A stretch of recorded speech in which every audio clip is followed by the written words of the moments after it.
Just checking to see whether everyone can hear me okay. Is it? I assume that. Just hold on a second. Let me switch over to the screen.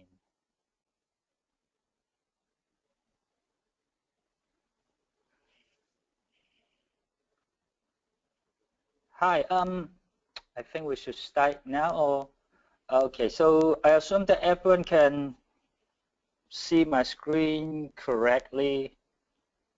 Is it? I assume the answer is yes. Okay. My name is CF from Avinash Networks, and I will spend about the first 30 minutes to talk a little bit about the DDoS threat landscape that we have seen on a worldwide basis, and also some statistics about India. So let me start with, okay, hold on a second. Okay. Oops. Let me try to get myself familiar with the screen first. Okay, so I think the first question for people that are not too familiar with our networks, so who are we? We have been working in the network security business for quite some time. It's actually like almost 14 years now. Primarily, we provide solution to service provider, enterprise customer, primarily with DDoS. And in fact, if you see from the chart here, nearly most of the tier 1 and tier 2 service provider has been using the other solution to actually protect their infrastructure against DDoS. So they use our system to detect whether there's any kind of anomalous traffic coming in and out of the network to the customer, and they also use our solution to provide services, which I mean is DDoS protection services to the customer. Now, right there on the right-hand side of the screen of the slide here, you see something called Atlas. In fact, Atlas is sort of like a, what should I put it that way? It's a system that we build where we collect DDoS attack information for all around the world. In fact, those information, that data coming from our customer who have deployed our solution in the network to detect DDoS attack traffic. So people like we have seen in the slide here, NTT, AT&T, Verizon. So they put our system there. They also share with us the information that they have seen. In fact, this gives us the ability to look at the traffic going through this service provider network, in fact, the traffic in and out of the internet, and understand what is happening. And this is all done by the system we call Atlas. So at this point of time, you can see from the slide here, we have about more than 300 service provider ISP around the world that's sharing data with us. And we look at all this data, we understand what happened. For example, for the last 18 months, we have seen a lot of large DDoS attack, and most of them are some kind of what we call a reflection amplification kind of attacks. For example, NTP has been kind of like a very popular one, and we have seen big attack making use of this kind of DDoS vector. Now, the Atlas data allow us to understand what's happening. We also share this statistic and data with other parties. For example, the next slide I'm going to show you, this is a facility that's built by Google. And Google called this the digital attack maps. In fact, you can actually go to digitalattackmaps.com and you can actually see this user interface. We provide the information to Google, and Google actually designed a very user-friendly user interface so that from the map you can look at all this traffic between different countries, city, the size, the color, sort of represent how big the attack they are, and if you move your mouse over the country, those line, you actually, we pop up a window and show you where the traffic coming from, going to what kind of traffic they are, and the magnitude of the traffic. So it become a very useful way to understand what is happening in the world when you see a lot of dot, a lot of line all over the map. That means you're sort of actually looking at a lot of attack going over the world at that time. So we do share this information with other party, so that give people a better understanding of what they have seen. So when we look at this data, we will go a little bit more in details. We want to look at how the world look like and where we get traffic from. The Atlas structure, as I mentioned earlier on, we have more than 300 customer of ours, so they're using the Arbor network system, actually share data with us. We get a good representation from Asia as well. About 17% of them are actually operate in Asia. So we can actually look at the data. We do a little bit of data mining. We can actually focus on traffic that related to specific country or some other criteria.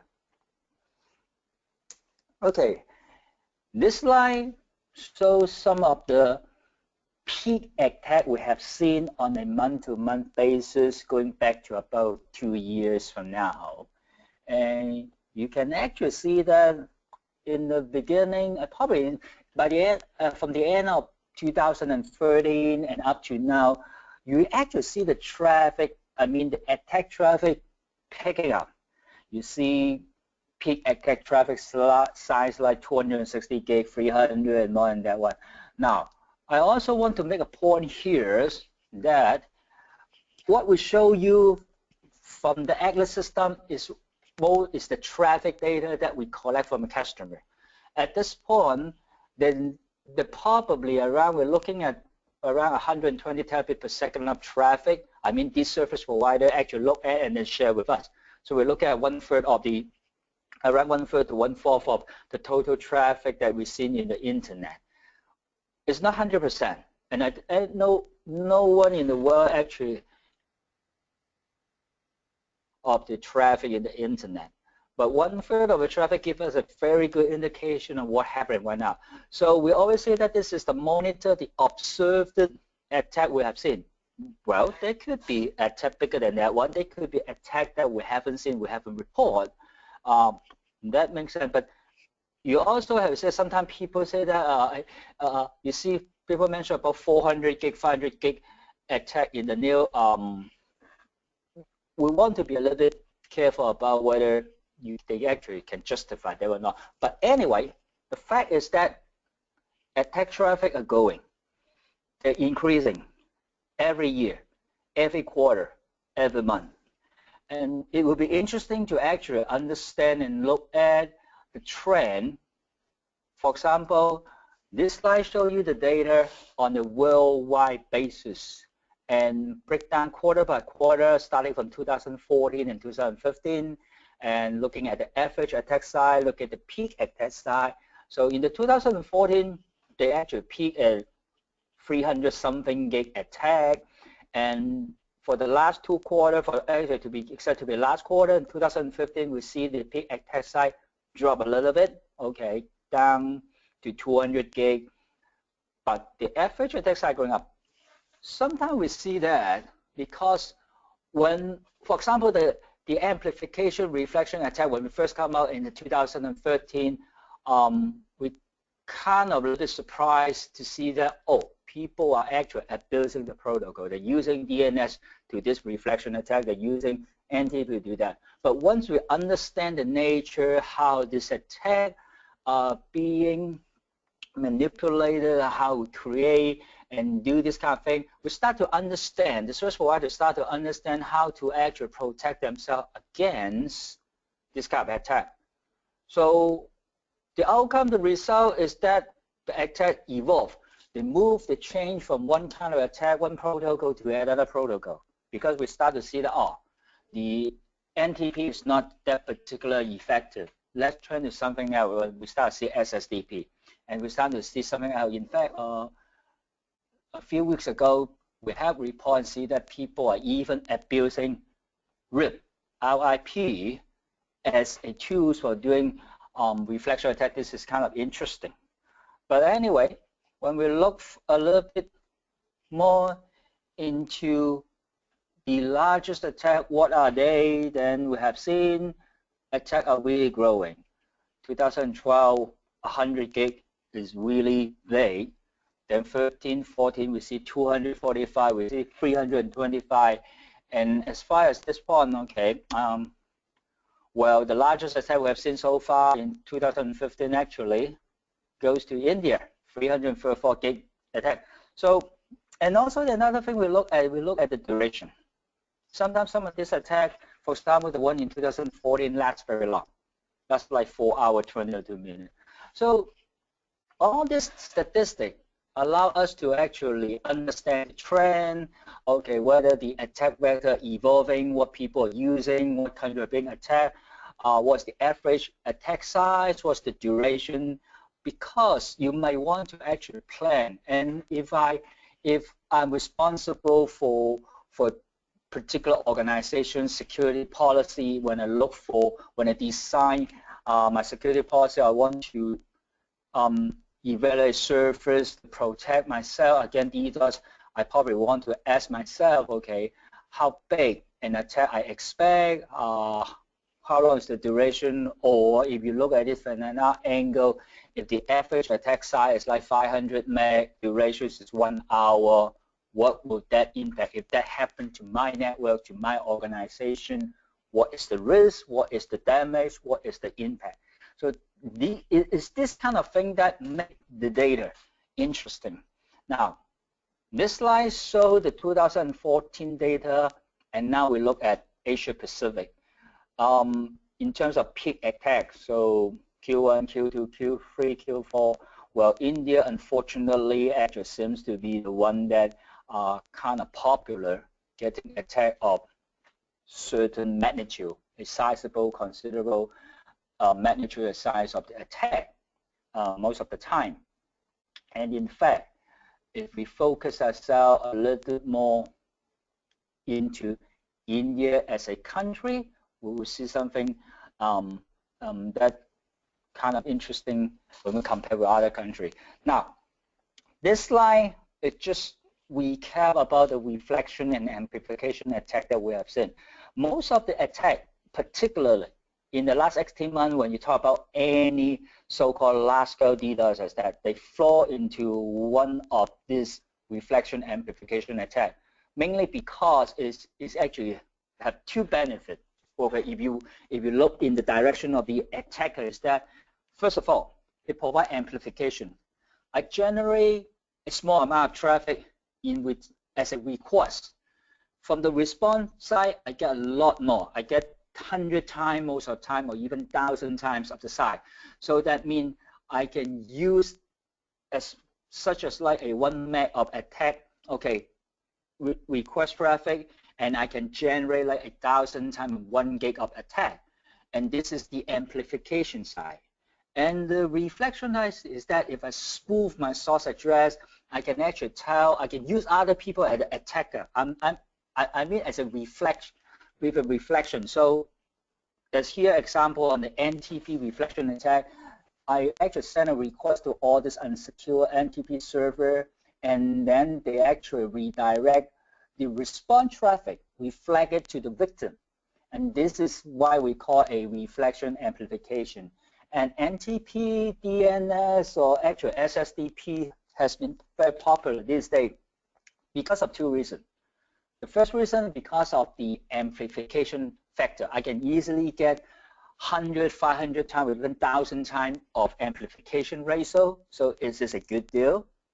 Secondly, there are just way too many unsecure devices in the world. For example, your Wi-Fi access router, your ADSL modem router, all these, they actually support NTP, DNS, SSDP, and I think no one actually bothered to secure them down so that the attacker cannot abuse them. And because the availability of all these unsecured server and the amplification factor make this kind of attack so viable, so feasible. But since we understand the nature of this kind of attack, you can also really build countermeasures.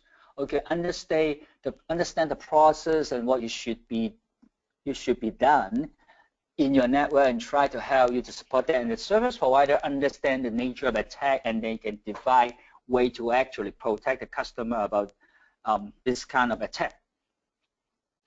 So, yep, we have seen a lot of this kind of attack in APAC region and different quarter. This is all 2014 data. And if we look at India and we look at the last 6 months, so the average attack size has remained something like 1.3, 1.24 gigabit per second for the last 6 months. You got a slightly higher, well, probably not so slightly, nearly about 2 times, okay, when you look at the Q1 data compared with APAC. So the APAC Asia Pacific country, here I mean country like Japan, Korea, China, Australia, Singapore, Malaysia, then the average attack size is pretty much low. The attack size is like 1 point something. And the peak here is 344 gig. Okay, that's have been seen in Q1 and then Q2. They're both some kind of reflection attack. The interesting thing here is that if we look at the Asia Pacific region, 89 or 90% of the attack is actually smaller than 1 gig. But for India, it's 72. So your average attack size is much higher than our people. So when I design my DDoS protection policy, I will start to think about how big an attack I should expect and how big a service I should buy. Of course, it's not just about the size, it's also about the duration. Your average attack duration, I have to look at the slide here, it's like 1 hour and 48 minutes, and Q1 is like 2 hours something. So, well, but this is actually interesting. If I compare the statistic from India with worldwide or even with Asia Pacific, is that the average duration is usually less than 1 hour, typically. But the attack we have seen in India is that the duration is like almost like 2 hours most of the time. So going back to the question, if my average attack is like 1 gig, it lasts 2 hours. So what is the impact? How big could the damage be? How I'm going to size my DDoS protection solution? This is what you should be looking at. This is what you should consider when you start to plan something. And then, oops, sorry, hold on a second. This is just another way of representing the data average attack size we have seen in the last probably like 18 months here, comparing India and Asia Pacific, and then in peak attack size. So now we get a kind of understanding about, okay, how many attacks we have seen, how big the attacks are, what is the duration. Now the question is, as we also have mentioned about, is that most of the so-called large-scale volumetric DDoS attack are some kind of reflection amplification attack. But is this the only kind of DDoS attack we have seen? Not really. Now we can we can actually classify them or divide them into different kind of DDoS attack. The so-called large-scale volumetric attack, they really mainly they try to impact on the network link, the bandwidth, saturate the network link, and then you also can saturate some of your router, the switches, or even for firewall, or even the infrastructure of your upstream service provider. They are measured in terms of bit per second and packet per second, and commonly sometimes we call them packet flooding, UDP flood, TCP flood, and the reflection amplification attack is just one of this example. This day, which we have seen being very effective at a large-scale DDoS attack. And this is probably what you have read from the news. Okay, this particular organization, or the last Christmas, the 2014, that we have read about the news, the PlayStation network, and also the Xbox Live, okay, has been bring down, and because of some kind of big DDoS attack. So typical, this is what you have seen. Now, the volumetric DDoS attack is not the only type of DDoS attack we have seen. There are DDoS attack actually that target at the protocol layer. Particularly, for example, we see a lot about TCP protocol, because they have the three-way handshake. They actually have to maintain a certain protocol state. So we have seen attacks such as SyncFlood, Fin, or whatever, that actually try to attack your server, your load balancer, your firewall. Now, these, compared to so-called reflection amplification attack, doesn't have to be very big. The reflection attack, we may be talking about 100, 200 gigabit per second. This could be down to a gig or even smaller, which will be effectively enough to take down your server, your load balancer on the firewall. And this is the different kind of solution, okay, that we have to actually look at how to protect ourselves against. And connection-based attack is just one kind of protocol attack, which actually attack particularly the TCP layer, because you have a lot of state. Your firewall have to maintain a state table, your IPS, your load balancer, and they always have a finite amount of state. I mean, the TCP is the resources.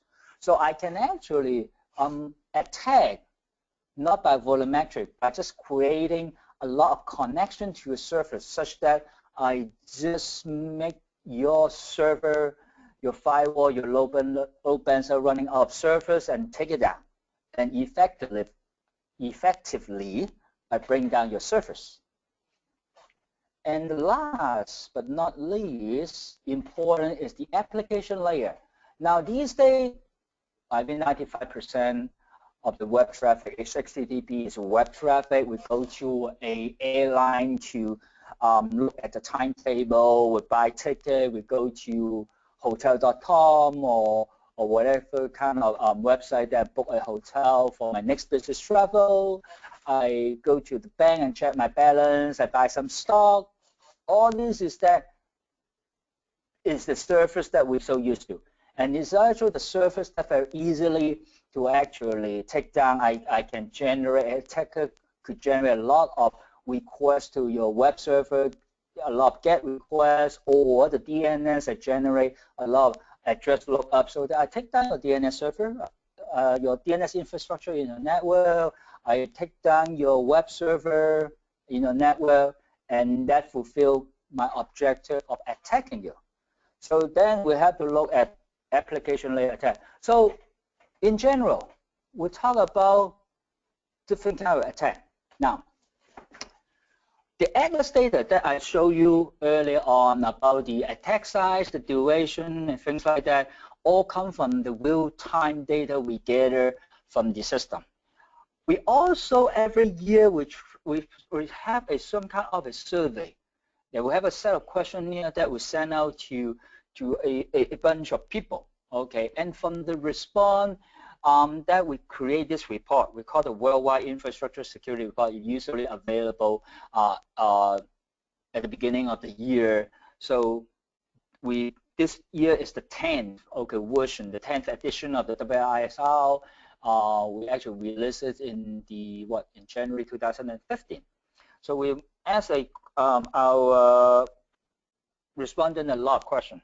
One thing we asked them about is that what kind of attack they have seen in the network. If they see a attack last year, what we get from the data is that 65% of the respondents say that it's volumetric DDoS attack they have seen in the network.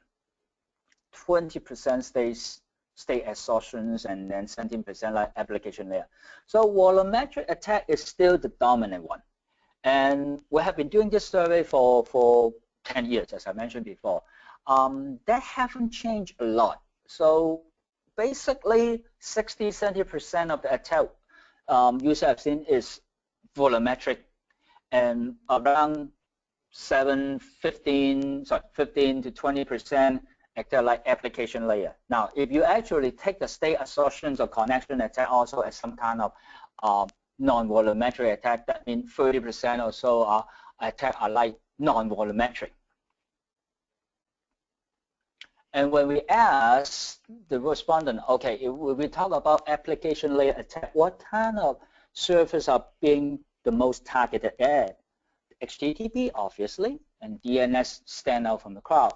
Again, these are the two very important and popular service resources we have seen in customer infrastructure, so that's why they have been targeted a lot. Now, so we have seen a lot of data. We have seen some response from people in the industry that tell us about, okay, DDoS attack. And we have seen a lot of research and statistics, and I mean not just about Arbor. I mean all the major vendors in this area all publish about something about DDoS and all this thing. And after all, we have seen some of this one, but we still see a lot of DDoS attack. It's not that, okay, this thing is of the past. We have DDoS has been happening to the world, to the internet for like more than 10 years. And then we actually see that getting more and more popular. Why? Why is this happening? What contributes to the success of DDoS attack? I think one of the reasons here, and then a lot of people and start to think about, DDoS is not important. They start to think that, why I would get DDoS, why I would get attacked, and then what's the impact? Or this day, DDoS is old news. I'm more concerned about advanced threats, ATP, APT, and then and malware and things like that. It's actually not that case. Now let's look at a few of this thing here. Okay, while we say that there's 5 common misconceptions about DDoS, we're not going to look at all of them, but actually I picked 3 of them. The first thing is about why people want to attack us. I'm not a bank. I'm not a hotel.com. Why people want to attack us? Well, I'm not that big organization. Let's say JP Morgan's or Bank of America. Why you want to attack us? But in fact, we see the attack frequency getting higher, increases. Attack volume bigger, motivation. I think one of the reasons is that these days it's actually easy to generate a DDoS attack. It doesn't take a very sophisticated attacker, a rocket scientist to actually do that. In fact, you can buy DDoS servers. There's a lot of this kind of DDoS servers you can buy from the internet. And this is also one of the reasons that because it's much easier to just buy a server and create a DDoS attack towards someone. And I think most of us and most of you guys here probably heard about this group that have been quite famous, okay, for the last a year and a half, the DD4BC, the DDoS for Bitcoin. Well, we have seen a lot of activity from this group of people or some of the copycat of this group of people. They start to do this kind of like extortion. So they send an email to an organization and say that, okay, I want 5 Bitcoin, 10 Bitcoin. If you don't do that, I'm going to DDoS you. Now, extortion is not new. Well, we have seen this one a few years ago, or it has been around for a long time. It's just that in the past, it takes an attacker a lot of time to build the botnet infrastructure, to get to find the servers and then use it to attack people. And because it's so hard to do that, so I'm going to use it if I need to. But because this day you can actually really virtually buy a DDoS service very easily. So we start to see some very non-sophisticated attackers such as the DD4BC group of people. They started using the extortion. We have seen that they usually target at some low-level Bitcoin exchange, online casino, or we have actually seen them start to target some financial institution around the world as well. And the attack we have seen from the data that we have collected are usually quite small, 10, 15, or going up to 40 and 60 gig. Although they claim to have 400 and 500 gig of DDoS capacity, we haven't seen that yet. Doesn't mean that they have it, but also doesn't mean that they do not have it. But there's something that we should take note. The tactic is that most of the attack we have seen are, again, volumetric reflection amplification attack, SSDP, and TP type. We have seen some attack by making use of the XML RPC attack that actually, because of the pingback capability of the WordPress server, we have seen that used as attack vectors. Most of the attacks are generated by this commercial available boot stressor servers. We haven't seen they have their own botnet infrastructure. They typically will send a small attack before they send you the ransom message, and if you don't respond back, then they will actually send a larger attack right after the deadline. This is the typical so-called TTP that we have seen from DDoS, the DD4PC group. We, in fact, actually, if you guys are interested, come and visit the blog, the ACERT blog on the arbernetworks.com. We have blog about the DD4PC. We even have a document that describes in a lot more detail about all this activity, timeline, this TTP of the different attack, that it kind of be interesting reading. And I just highlight a few of them in 2014 up to now, and you can see that, yes, again, their main target are these Bitcoin exchange, online casino, but recently, for the last 3 months, we have seen the attacking bank and financial institution in Switzerland. We see a fair amount of activity in Australia, New Zealand, and in fact, okay, there's 2 banks are based in Hong Kong. There's actually 2 banks in Hong Kong in last month that being attacked by this group of people. They appear in the front page of the newspaper as well. So yeah, they are around. And in fact, the DD4PC actually show the world that you can become an attacker even you are not very smart, because it's just way too easy to DDoS someone this day. So bear in mind that there are a lot of copycat that we have seen, and you're not going to see they going away. In fact, they're going to be around for a much longer time than we want them to be. So just be aware of that. Okay, those organizations, you think that, okay, I'm not as big as Bank of America, why people are interested in it? Not anymore.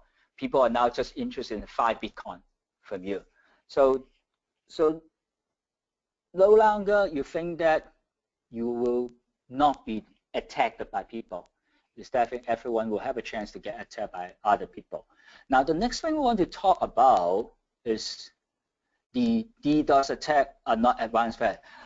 In fact, DDoS have been used a lot of the time together with advanced threat. That we have another survey that we did last year when we asked people, and that almost like 40% of the respondents say that when when a DDoS attack occurred in the network, 40% of them had said that at the same time they have actually seen abnormal traffic activity in the infrastructure at the same time. Now that happened after the DDoS attack, and then they go back and start to look at the log and thing and the web server. They start to find that something has happened. In fact, a lot of the time, DDoS have been used as a way to distract people from the real happening in the network. So don't think that DDoS is no longer popular or important and critical. DDoS remain as a very common and then popular tools that used by all different kind of attackers to actually fulfill their objective, what they're trying to do. And a lot of that advanced web botnet infrastructure, C2 infrastructure that we have found out do have DDoS as a attack vector. They support DDoS at the same time. And the last one that we want to just look at is my firewall, my IPS will stop DDoS. No.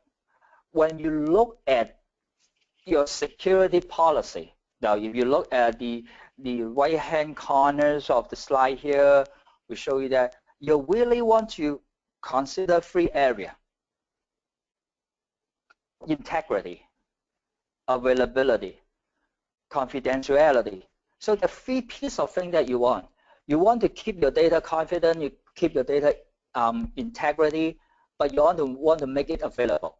Firewall, IPS, or even load balancer are designed really for the integrity, for protect your confident data. They are actually not designed to protect your service to be available. So if you just rely on firewall and IPS for that purpose, you're not protecting your network at all. So this is another sign that you have to be very careful about, okay, when you design your security policy. Now, so that leads me to my last section. The last slide of my section here is that we give you a pretty overview of the kind of attack vector we have seen, the different kind of DDoS attack, and then why DDoS is still important, critical to you. So the next obvious logical question is that what we shall do, or what should I consider when look at a DDoS mitigation solution? And our recommendation is that you should look at what the industry these days call the layered DDoS mitigation solution. We consider a CP-based protection. You consider in-cloud DDoS protection services. Now, I'm going to pass this to my colleague that she will spend a little bit more time to outline, okay, what shall we look at when we talk about a layered DDoS mitigation? What should it consist of? What kind of thing that or factor that we should consider, and how we're going to choose a service from that. So I think I should actually pass this to Sunatra. Is it so? Up.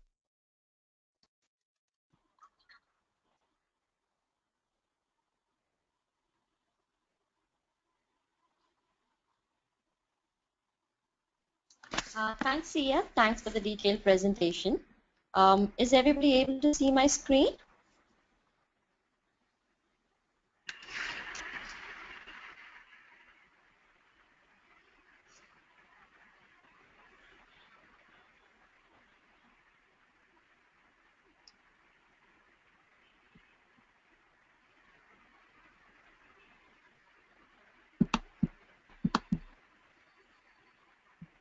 Okay, so to take forward what Sia said, right? What we are seeing today is the multitude of attacks that are happening on different attack vectors, and we really need an approach where we start using multi-tiered architecture, which gives us an understanding of where is the attack coming from and how do we react to it. So Arbor's recommendation towards this is having a multi-layered approach where we build an on-prem solution, an on-premise solution within the data center, such that it is always in line in the path of traffic and provides protection from all variants of attacks, right? We take it closer to the data center because we want to build visibility around the application layer attacks that are happening and the state exhaustion type of attacks that are happening. So the device helps us in detecting and mitigating us from those type of attacks. We also use that device to understand the attacks that are embedded in the SSL protocol itself.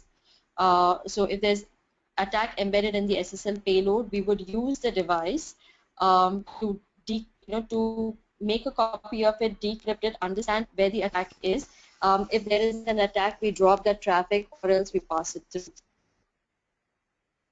Then finally, we build a solution between that device and the cloud solution, Arbor cloud solution, such that if there is a very high volumetric attack which exceeding the internet bandwidth of a particular data center, the device would immediately raise a cloud signal into our cloud and intimate the cloud that mitigation needs to begin at the cloud itself.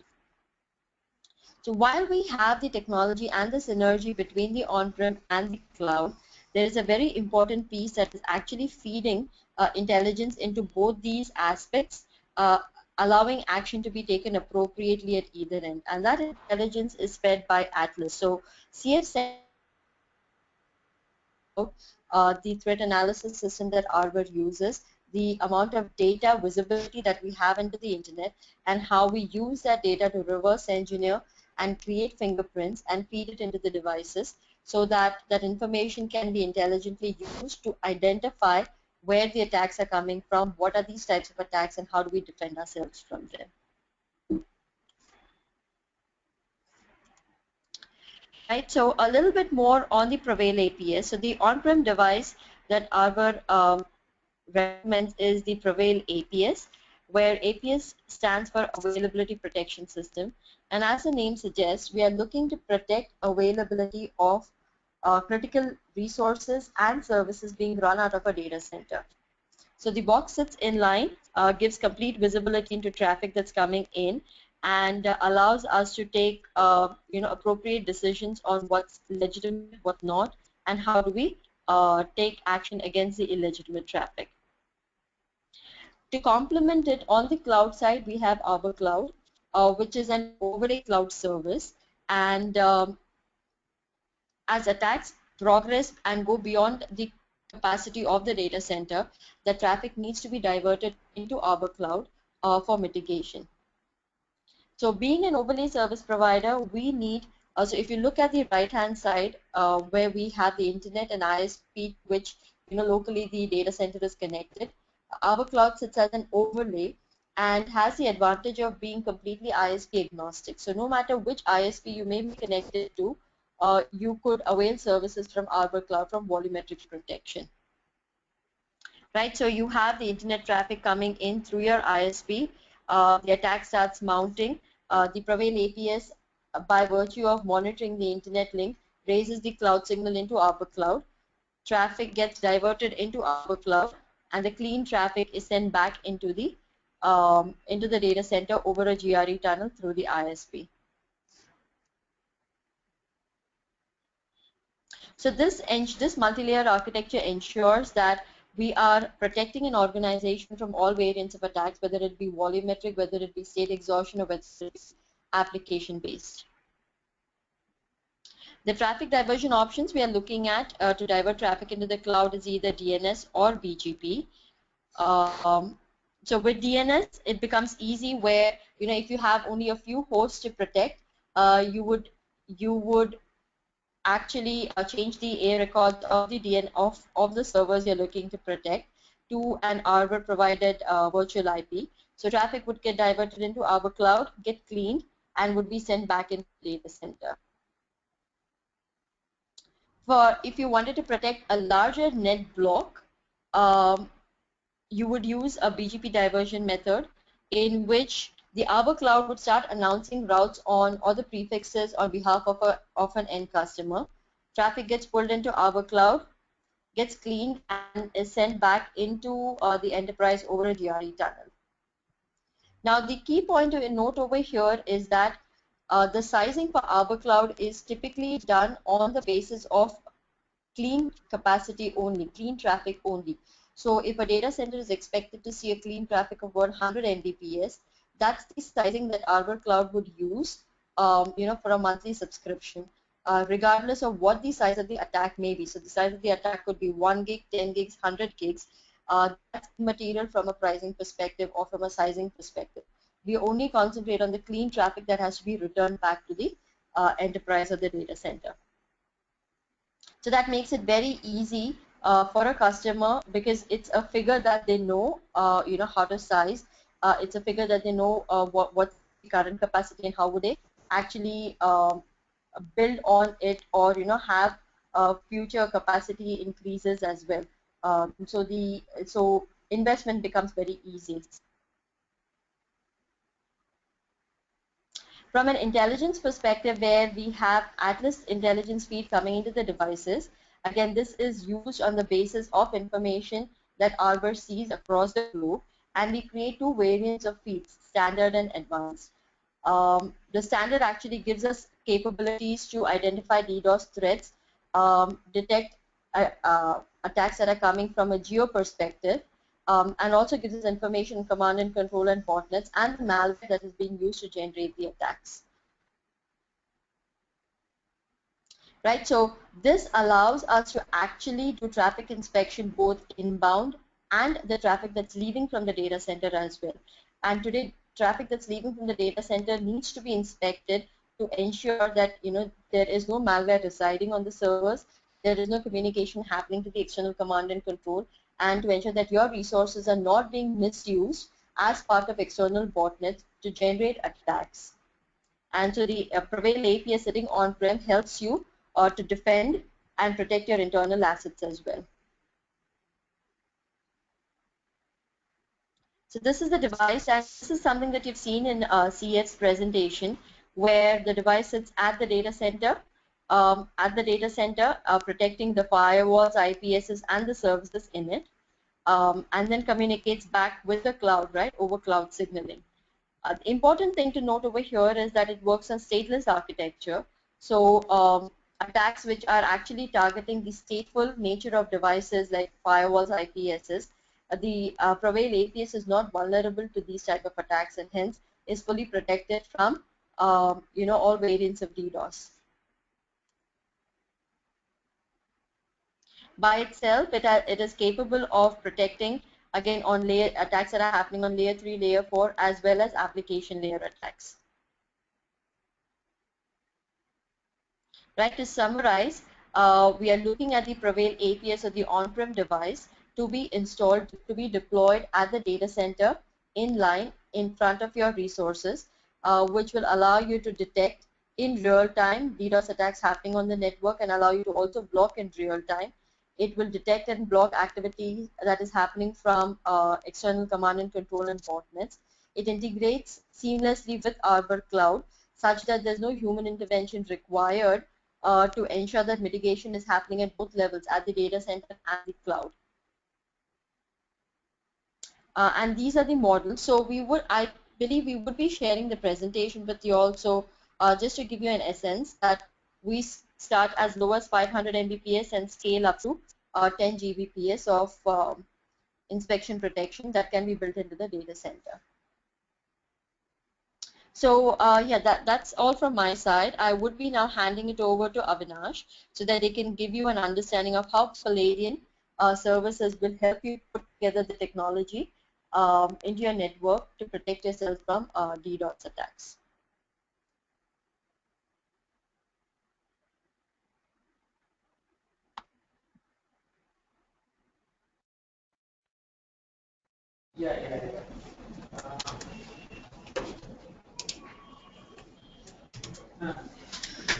All, I'm guessing that you are both seeing my screen and are able to listen to me. I'll keep it as slow as I can. So, while we have already, seen how the entire setup with, Arbor DDoS works, just to summarize what both the CF and Sunetra said, you have a multiple set of ISPs here whose conglomerate of traffic is coming somewhere into your local ISP, from where there is a value add from the DDoS solution is that it is taking your traffic through a scrubbing center and giving you a clean pipe, which will ensure that most of your volumetric level of attacks are taken care of. Now the Prevail APS local, on-premise on-premise device will help you take care of all the SYN flood and application level DDoS attacks. Now this sits on an ingress point along with the firewall, so whatever is there behind here is pretty much protected. Now, in a summary, the DDoS thing is basically nothing but a combination of in-cloud and on-premise deployment, which will help you stop TCP level, volumetric level, and application level state exhaustion DDoS attacks using cloud signaling and so on. So, where does Palladian add value to this? So,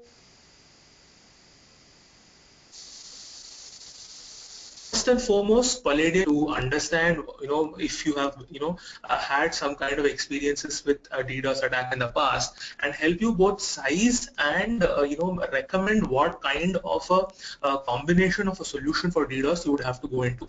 In addition to this, as most of you might already know, that Palladium is a strong, a player in the market in terms of setting up security operation centers, either for clients themselves or clients also leverage the Palladium SOC. So if you see here, you already for the Palladium SOC, it is as good as integrating along with the Prevail APS appliance, which is sitting here, and integrate it along with our SIM instance in the SOC. The advantage of this is twofold.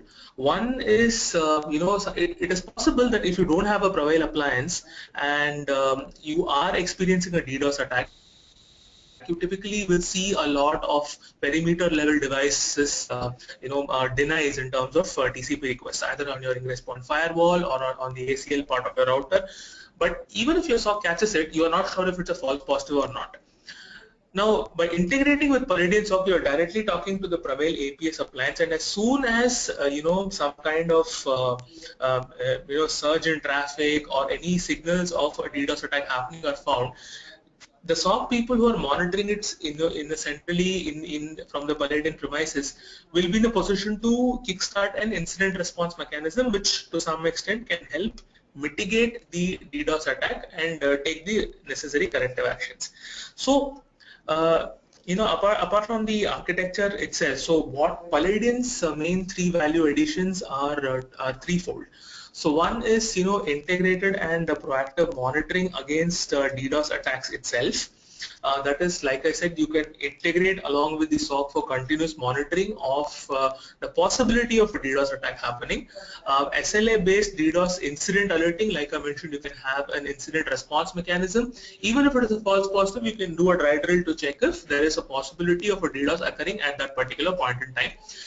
Developing the custom connector is also something which Palladium can do. There is no reliance needed on somebody else.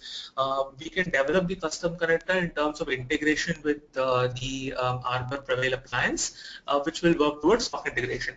So the question which comes up here is just integration with SOC sufficient? So it is possible that there is an operations overhead in terms of managing the DDoS solution. So this is another case which Palladium can support with in terms of regularly checking if the device is functioning in good health, and based on the network profiling and if there has been some kind of a DDoS attack, can we go about tweaking and tuning the rule set kind of an optimization of the DDoS solution itself. That notwithstanding, we can also talk about managing the DDoS solutions from a device management perspective, since we have a team in many places. We can also help you with troubleshooting and optimization level support.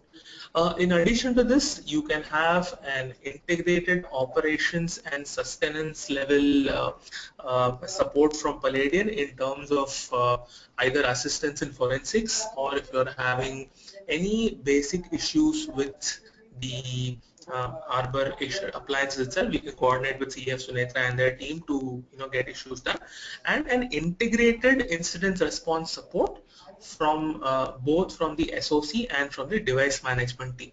So in a nutshell, what Palladium can do for you is help you further investigate the solution itself, help you size and implement.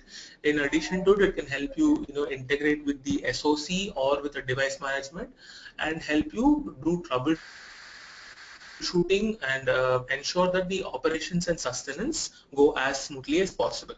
Handing it so that's in a nutshell, that is what Palladium can do from an Arbor DDoS perspective. I am just passing it on back to the presenter.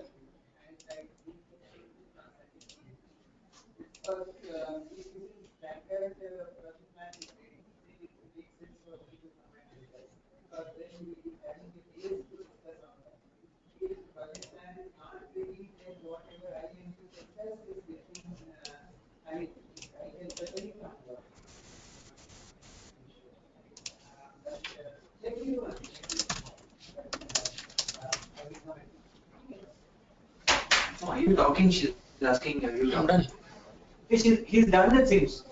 Rovina. I passed it to Haya. What is she doing? Homberry.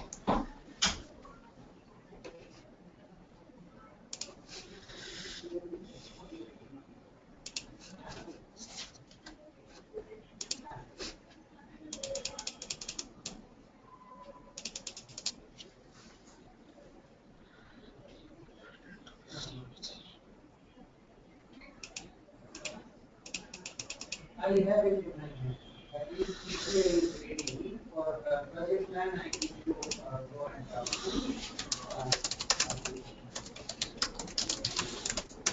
done. So shall I send it or shall I come over writing? I'll send it so that yeah. So if there is anything, please highlight it.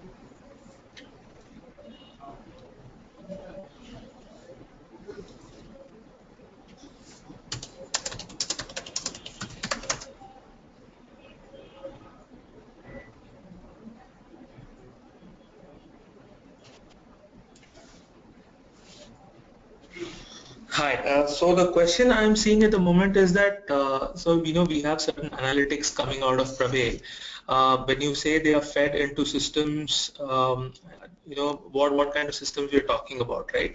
On-prem or Prevail or an Arbor Cloud. Does the management get certain reports on the attack, on the kind of attacks, which were, I'm guessing you're trying to say, addressed by Prevail. So see, the analytics feeds which you are getting in terms of the Prevail appliance is not just in terms of how your system is being affected, but also in terms of what are the kinds of DDoS threats which are happening globally. So this kind of analytics using the Atlas Intelligence Feed or Assert is built into these appliances. Now, when you're talking about information from Prevail being sent to certain systems, it is integrated with the SIM system in the SOC that I'm talking about. So people who have an SOC in place can just look at that console based on the alert from the Prevail appliance. You can then investigate and trigger an incident response mechanism as to what is happening on this front. I hope that answers your question.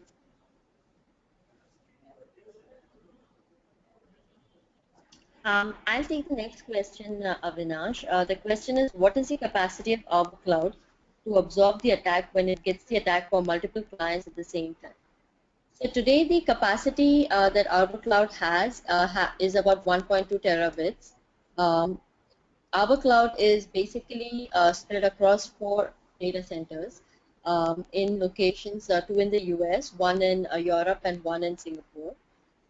The idea is that as the attacks originate from any part of the globe, it would be pulled into the closest data center for mitigation. While the first line of defense would still be the Prevail APS, which is on site. As the attacks are coming in, the Prevail APS would in real time detect it for you, understand where these attacks are coming in, block them for you, and as the attack size increases and goes beyond the internet link of your data center, it would trigger a signal into the cloud, and then traffic will start diverting into Arbor Cloud.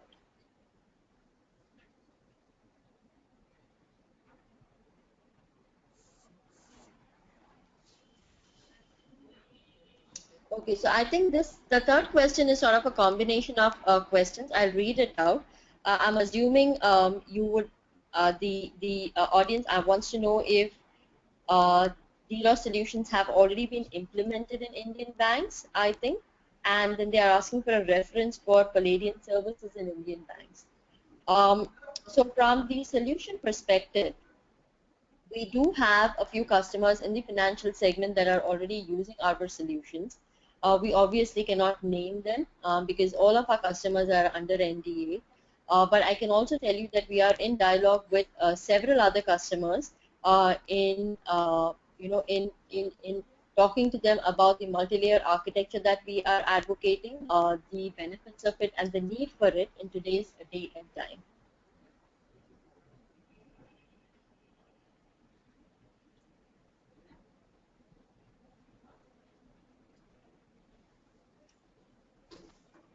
Yeah,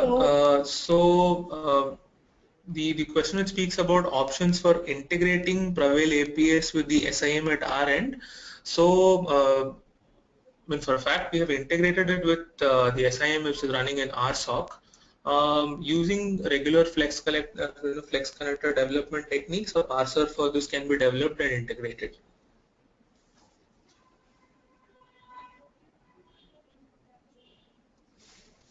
Okay, that's an extremely good question, right? The question is, please elaborate SSL decryption done by Praveen for banking transaction site, how safe and permissible it is.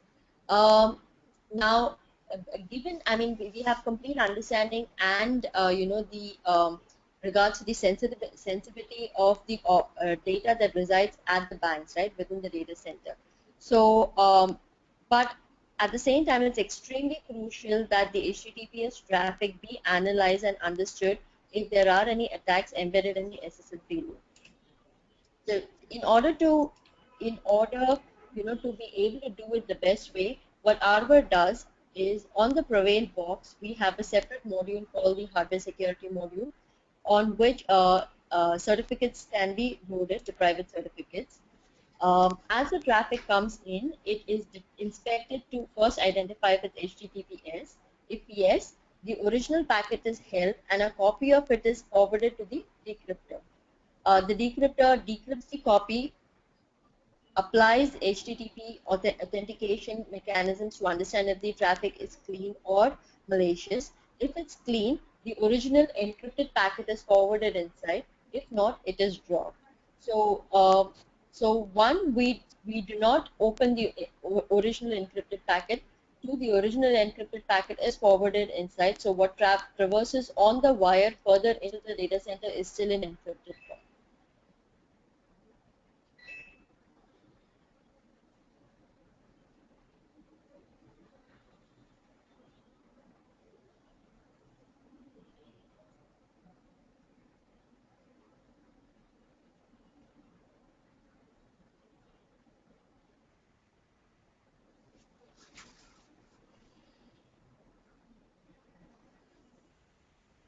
Okay, I understand there are no more questions asked. Yeah, from my side, thank you very much, team, for attending, taking time out of your busy schedules and attending the session.